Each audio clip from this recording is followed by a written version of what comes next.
Guys, এইটা কোনো গল্প না, ছোটবেলা থেকেই আমার একটা ইচ্ছে ছিল যে কেউ আমার অনেক বেশি কেয়ার করবে, আমি খোঁজ নেওয়ার আগেই সে আমার খোঁজ নিবে।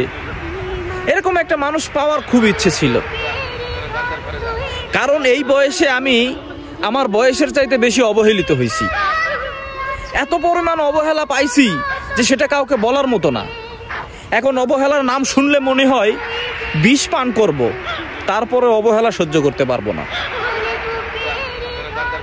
আপনাদেরকে কি দিয়ে বুঝাইবো আমি বুঝতেছি না। তবে এখন যেরকম আছি আলহামদুলিল্লাহ। আমি একটা জিনিস বুঝতে পারি না, আমি মানুষের সাথে কথা বলার সময় ভাবি যে এই কথা বলি মানুষটা যদি কষ্ট পায় মনে মনে, কিন্তু মানুষ আমার সাথে কথা বলার সময় এরকমটা ভাবে না কেন?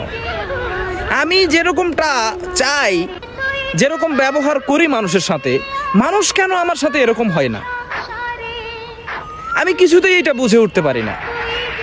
মানুষ কথা বলার সময় মনে কষ্ট দিয়ে যা ইচ্ছে তাই বলে ফেলে। আমি তো কথা বলার পরেও ভাবি যে এই কথাটা বললাম হয়তো মনে কষ্ট পাইলো নাকি, আবার সেটা শুনতে ইচ্ছে করে যে দেখি শুনি মনে কষ্ট পাইছে কিনা। তো এখন আপনাদেরকে কি দিয়া বুঝাইবো আমি বুঝতেছি না। এই বিদেশে আসার পরে এখন সবাইকে বলি যে আমি যদি কোনো আল্লাহ না করুক হায়াতের শেষ হয়ে যায়, যদি বিদেশের মাটিতে যদি মৃত্যুবরণ করি, কেউ যেন আমার মাকে খোঁজটা দেয় যে আমি মইরে গেছি। কারণ এই একটা মানুষই আমার জীবনে আমাকে কখনো অবহেলা করছে না। সেই আমাকে সব সময় আমার প্রশংসা করতে যখন আমার মা বসে না, মানুষকে বিরক্ত করে ফেলে। এত পরিমাণ প্রশংসা করে আমার আম্মা জান আমাকে নিয়ে, সেটা বলার মতো না।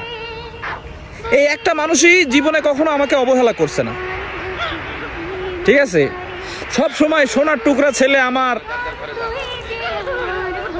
সোনার মতো খাদ নাই কোনো, এরকম মানে সবসময় প্রশংসা, কি আর বলবো। যাই হোক, তো এই জন্যই বলি যে অন্য কাউকে না বললে সবার আগে আমার মাকে বললেন যে আমি মইরা গেছি। অন্য কাউকে বললে হয়তো লাশ নিতে নাকচও করতে পারে, কিন্তু আমার আম্মা জান কখনো এরকমটা বলবে না। যদি জীবনের রোজগার যত করছি সব যদি বেচাও আমার লাশ নিতে হয়, তাও হয়তো বা সে নিবে। আর নেওয়ার পরে নিয়ে আমার আম্মা জান যদি আমার কপালে একটা চুমো দেয়, আমার মনে হয় মৃত্যুবরণ করেও আমি শান্তি পাবো। গাইস, একটু দোয়া করবেন আমার জন্য ইনশাআল্লাহ। আমি যে এখন যেরকম আছি আল্লাহর রহমতে কোনো সমস্যা নাই, ভালোই আছি। কারণ যেরকমই আছি সমস্যা নাই, আল্লাহ ভালোই রাখছে আলহামদুলিল্লাহ।